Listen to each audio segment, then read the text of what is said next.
And welcome to another episode of Your Next Favorite Movie. I am your host, Josh G. And today I am joined for the second time. You may have heard him on the Whiplash episode. He is one of the hosts of the Middle Class Film Class podcast. Please welcome Pete back to the show. Hello, Josh and listeners. It's great to be back. All right. So, in case they're tuning into this and didn't hear you on the first, why don't you tell everybody a little bit about Middle Class Film Class? Sure. Our show, it's a middle class film class. It's available on every pod streaming service you've heard of and every one that you haven't heard of. We're basically record live to tape like a radio show. So we no editing, all the music's put in live. We essentially kind of treat it like it's like a morning radio show. We do 2 episodes a week. They're about an hour long each. Mondays are Gab and Chatter, and that is movie news, conversations of the week, discussion topics, and then streaming recommendations from all three of us, me, Joseph, and Tyler. And then on Wednesdays, we do one deep dive review that we choose at random from our spinning wheel of destiny. And the wheel is also populated with fan picks. So we're really, really heavy on interaction. We take calls in from guests. We do trivia segments with friends on the show. Whatever we feel like doing that day. So every week's a little bit different sometimes. And just this last week, we just today actually, we recorded the final installment of the Godfather trilogy, Godfather Part 3. And I had one of my old friends from high school who is a Godfather Part 3 apologist who says that number 3 does not deserve all the hate that it gets. And he's seen it over 30 times. He came onto the show to tell us why. And it was a good time. All right. So, if you're listening to this the day of release, that episode for them will be out tomorrow morning because this will be out Tuesday. So, Oh, perfect. yeah. Nice. Good timing. So, go check them out. But for now, we're going to go to the movie Pete talked about. We're going back to 2012. We're going to a remake. This is Dredd 3D. Oh, yeah, 3D. I totally forgot. Yes. So when did you first see this? Let's go to that. I didn't keep it in I didn't see it in theaters. I honestly I was a little outside of I was in a weird place in my life in 2012. But no, ultimately I wasn't seeing a whole lot of movies in theaters at that time in my life. And I heard about it and I'm like, man, they're remaking that Sylvester Stallone movie. All right, whatever. I didn't really give it a whole lot of credence. And I think I saw it a few years later and everybody was saying, I heard a few people say, hey, Dredd's way better than you think. It's pretty damn good. There's some really gory shit in there with some slow-mo and really interesting camera movements. And so I gave it a shot. I think I just rented it on Netflix DVD send-away service because I've had their send-away service since like 2008, I think, maybe. That's when I started using them.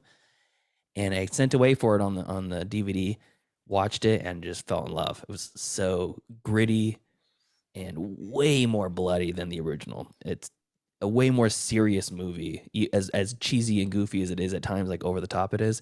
The original Judge Dredd I watched as a child, and it kind of gave me like a Ninja Turtles vibe, like kind of like living in this weird, clearly a set, very 90s. And I didn't get a whole lot of that from Dredd, so that was I've been kind of itching to rewatch it again. I watched it again recently in the last year when it was streaming on Hulu, and it's 100%. I think I like it better now. So good. Yeah, I also skipped this one in the theaters, and I will tell a Judge Dredd story when we get to the remake section of this. All right. Because that's the reason I skipped this in theaters. And then, like you, I heard how good it was. Mm-hmm. I also, at the time, and still do own a 3D TV, and this comes with the 3D version. So, and it's one of the best 3D movies. I like own 3D better than theater 3D anyway. Yeah. It works a little better, I think, than going to the theater and seeing the gimmick doesn't work in the theater as well, is what I'm saying. Interesting. I've never seen an at-home 3D movie. That's interesting. Yeah, and that one works pretty well. I mean, you can watch it without the 3D and see that the slow-mo stuff is going to work. Mm-hmm. You know, you can tell that it would work. Oh yeah, there's a lot of in-your-face camera play. But before we go any further, why don't you tell everyone what this version of Dredd is about? Okay, sure. So this movie is set in a somewhat distant and pretty dystopian future. and it's set in the area between what formerly was Boston and New York City. So it's this large, expansive land, which is now one city called Mega City One. And Judge Dredd dispenses his in this universe, in this reality that we're living in. Um, a judge, the role of judge, is basically a hybrid between a judge and a police officer, where they're able to dispense their own legal form of justice and be able to give a judgment or even execute a perpetrator on site. So it's set in Mega City One. It's a home to 800 million people, and over 30,000 violent crimes are called in per day. So there's a pervasive drug called slow-mo in the community, and there's individual blocks of buildings or houses that hold tens of thousands of people in their like 200-story structure. So since Judge Dredd is a particularly effective judge, he's tasked with training a rookie. He's got 24 hours to take Cassandra Anderson and let her prove that she's got what it takes to be a judge herself. Although she's not the usual type of recruit that they have, she's armed with like a psychic intuition and power that proves very helpful as they both get locked inside the Peachtree mega block apartment complex, which is 200 stories tall, and they're hunted like animals by the ruthless gang leader Mama, played by Lena Headey, or Headey. And that's pretty much it. If you ever seen Raid Redemption, it's pretty much like that.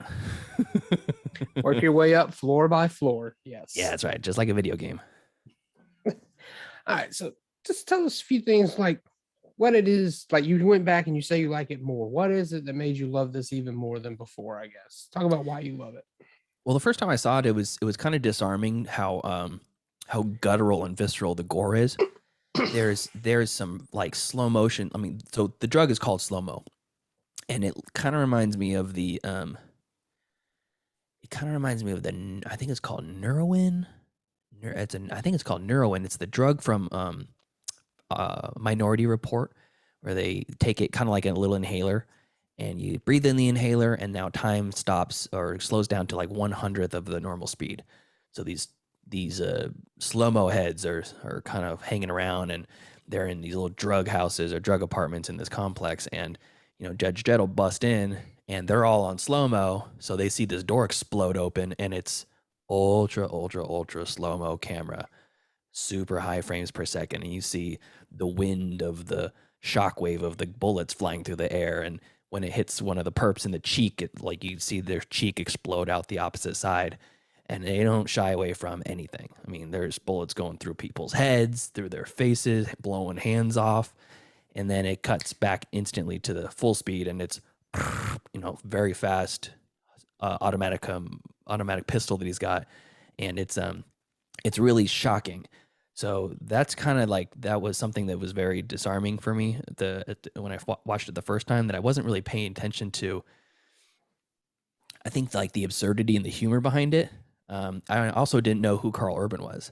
So I didn't even know, like years later, having watched other Carl Urban properties, then I didn't even realize that was him, because he never takes his mask off or his helmet off. So that's something that's very true to the comic, and one of the reasons why I think this project succeeded much more than Sylvester Stallone did, because the creator or the writer of Dredd stuck very true to the comic, and Carl Urban agreed, and he said, "I will not do the movie if you have me take my helmet off." He said, "No, we'll not do it." So he drew a line in the sand, and so did the writer Alex Garland. So having watched it a second time, it is very funny. There is a lot of like, he's got like the cool one-liners that Arnold had from like the late 80s and early 90s, but they are actually land, like they're played serious, and they work on a serious level, but they also work on a comedic level, like a so cheesy it's funny level. And I think that's a really hard thing to pull off, and I'm actually, every time I watch it, I'm just more impressed with there's when was the last time you watched it? Just recently? No, I did not rewatch it for this. So you it's didn't? Okay. actually been a little bit. So there's a bit where they're being chased, they're being hunted throughout the peach trees, up and down these multiple stories of 200 stories, and the leader Mama is basically gets a minigun, a turret mounted minigun, and annihilates an entire level. Let's just tens of thousands of rounds spent into this across the apartment complex is a giant square with an open center all the way to the top, and she's shooting across the way to the level where she knows that the Judge Dredd is, and just completely obliterates this entire block. Hundreds of, or maybe 10, 15 people are getting just melted with bullets. Dredd makes it out, and I think they send an enforcer in after him or something through the smoke, and it's like flaming, fiery smoke. And this enforcer goes in, you hear some bullets, and then Dredd walks out, cools a cucumber, tosses this dude off at like the 50th story, doesn't say a word, doesn't look, I think he just looks at her and then turns around and walks back into the smoke. And it's so fucking cool. It's it's like he's a badass. I mean, there's nothing more to it. And the movie itself knows very much what it is. And you're getting a shoot 'em up gore fest with a little bit of artistic pizzazz put on it, and the characters, which are actually very cool. All the villains are cool. The protagonist is cool. His sidekick is she's kind of a push either way, but she kind of comes into her own near the end, which was pretty good. And yeah, like I said, after rewatching it, it definitely holds up. All right. So now, and there was actually a big push for this for a while. I think in like 2017, 2018, there was like a big campaign going around. And that's where we're getting into sequel territory. Oh yeah. So they were trying to get it done. Obviously, it didn't get done. Doesn't look like it's going to get done, unfortunately. Yeah. But had they done that, what would you want to see in a sequel to Dredd? I think probably the biggest thing is the biggest detriment of this movie, and also one of its strengths, is that it all takes place in this one building. You get a little bit before that kind of gives you a bit of, Dredd's character, and you get a little bit of the world building, and you see inside the police station. But then as soon as they enter the Peachtree Apartments, which is probably 10 minutes in, that's it. They're locked in there, and it's a fight to get out. I would love to see more of the actual world that they live in, because the first one was very expansive, and you see a lot of what's happening around and just how shitty it is, and how the bad outweighs the good in that world. And I think there's a lot of fun to be had there, a la like Escape from New York, or maybe even like Streets of Rage. No, not Streets of Rage. Streets of Fire. I think this is the old Willem Dafoe movie. Yeah, And Streets of Rage, the old video game. yeah, get it mixed up. But yeah, I think maybe not necessarily focusing on the world, but allowing the character to live outside in that world and just kind of follow him would be pretty cool. I don't plot wise. I mean, there's a million ways to do it. I actually have some interesting trivia.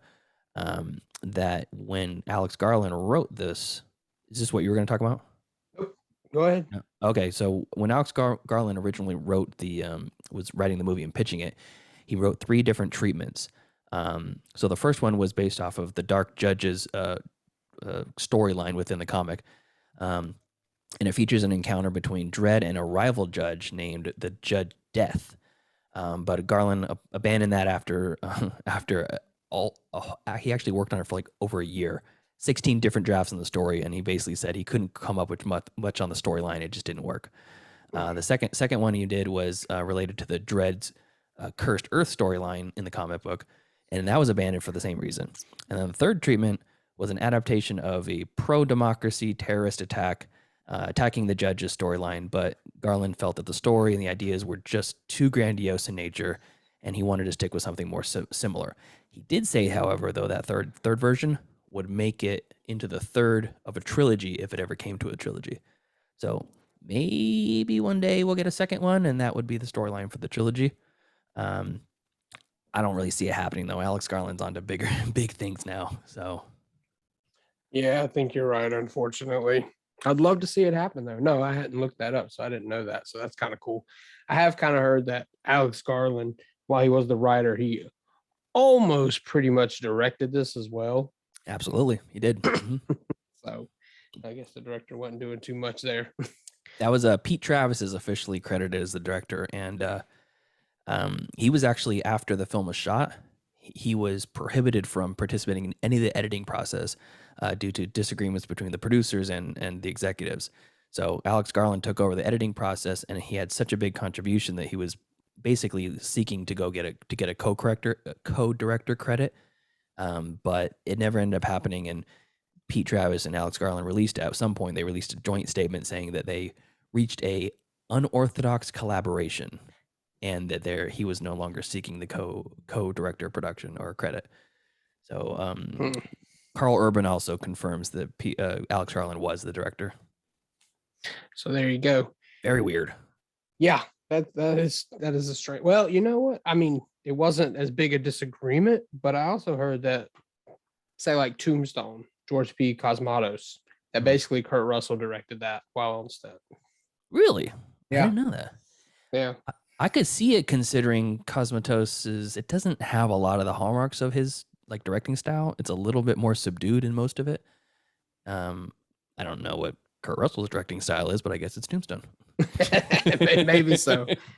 All right. So now we're going to go back. You've talked a little bit about it. So let's talk a little bit more about the original Judge Dredd.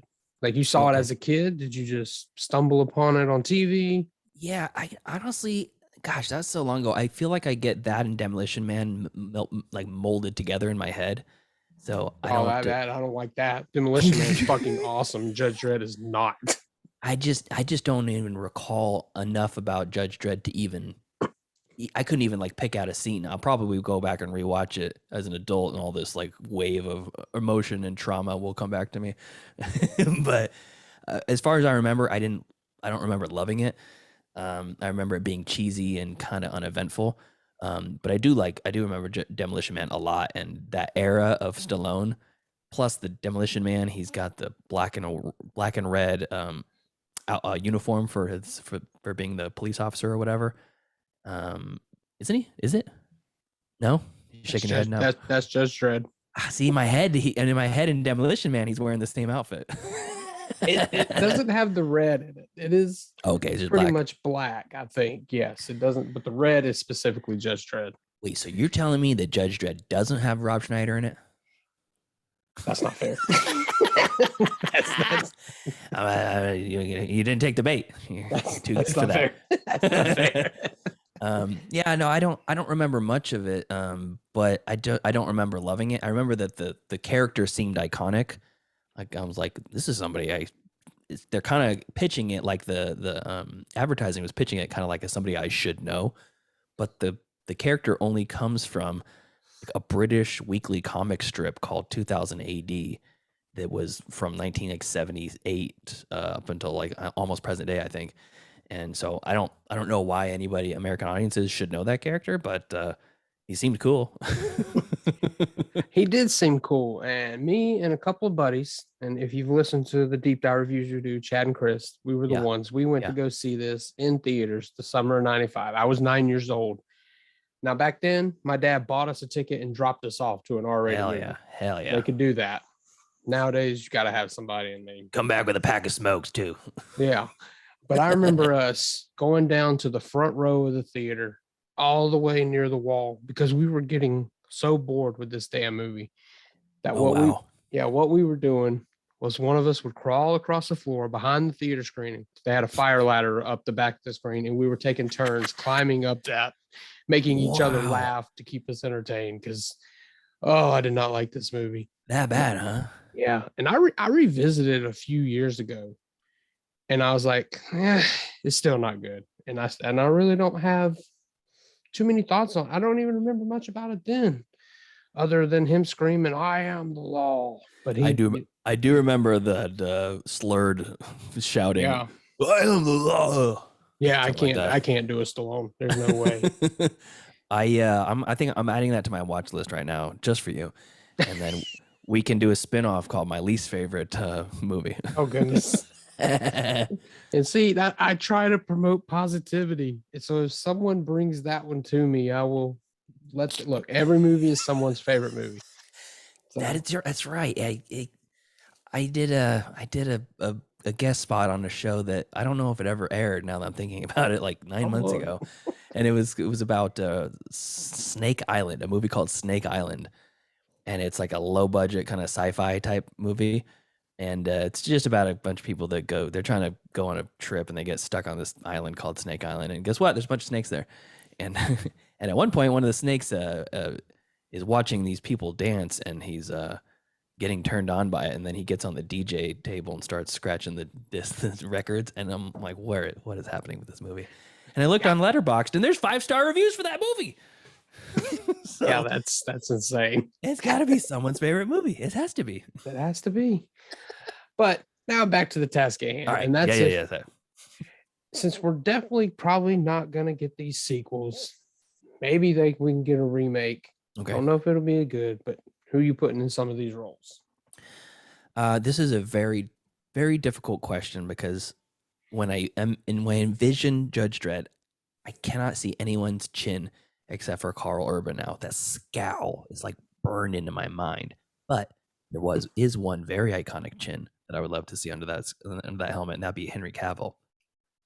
He would be a delight under there. So he's got the physique. He's very big, he's hulking, and he's definitely got into the nerd culture. So I think he'd be down for it. So he would be my pick for Dredd, for Judge Dredd. Second would be probably Aaron Eckhart, only because of his chin. Also, basically just it's about the chin. I mean, it is. Visually, that's the selling point. That's right. And then for the rookie, I would probably do Elizabeth Olsen or Elle Fanning, depending on the age. If I'm going young Elizabeth Olsen, great. But if this is being produced in 5 years and she's a little too old for that character, Elle Fanning for sure. Both got acting chops. Both seem diminutive in stature, but I feel like they could both pull off a kick-ass character. For Mama, I'm gonna go with Elizabeth Moss. She is a fantastic actor, and I've seen some shit in The Handmaid's Tale that tells me that she would be able to do some gruesome things. And then another alternative for that would be Lupita Nyong'o from Us. I like her a lot, and she's got a very charismatic look about her. And Mama is not. She is very despicable, but she has a little bit of a charisma that you kind of want to like her, especially because of her origin story of being basically a jilted prostitute who killed her pimp and rose to power, took over his territory, which I like.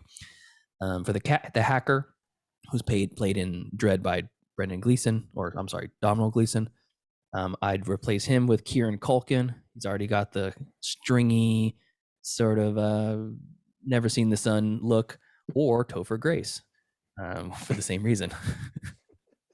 And I would love to see Topher Grace get cut up a little bit and get his eyes pulled out. That would not too bad. Would be okay with that? and then for Kay is the Mama's right hand man. The only person I could think of, and he's getting dragged all over the Peachtree Apartments.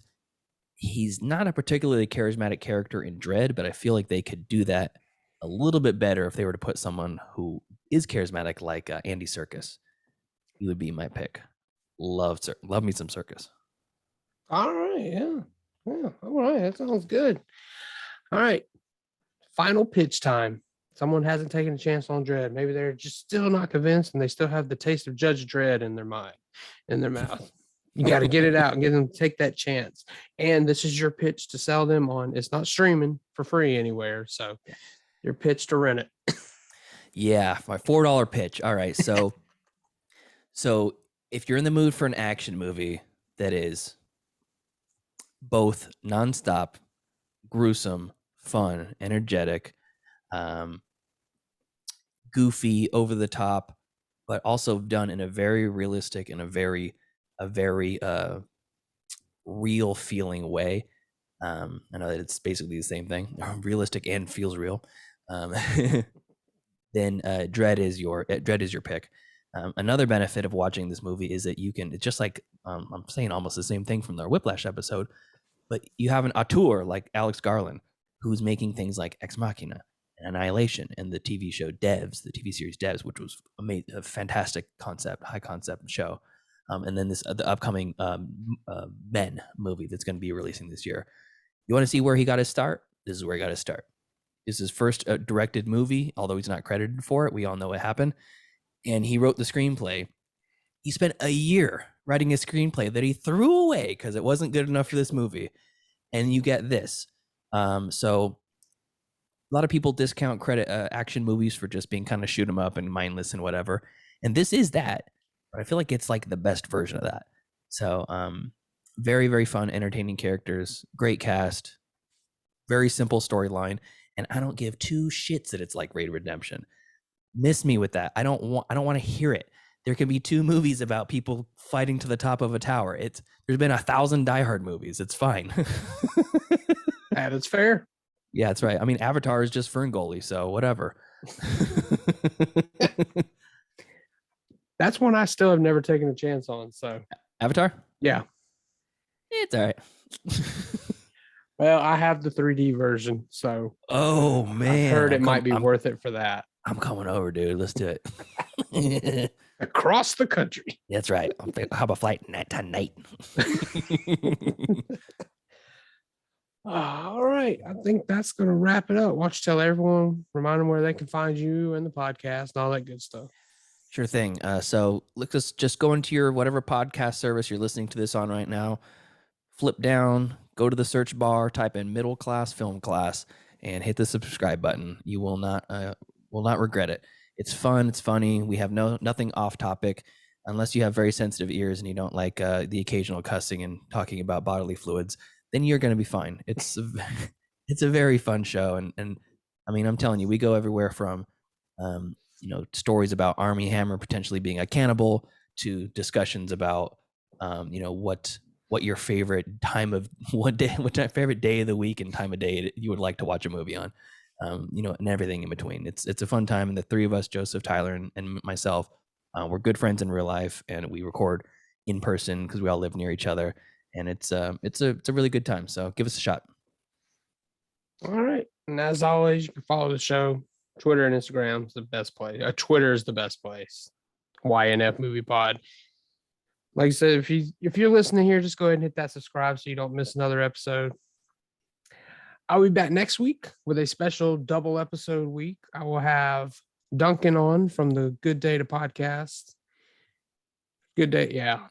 GDT. We'll just call it that. That's what he says, call it. GDT Podcast, because it's a mouthful, talking about coherence. And then next Friday will be Friday the 13th. And I will welcome back on author Anthony Brownlee, and we will be ranking the whole Friday the 13th franchise. Oh, nice. Yeah.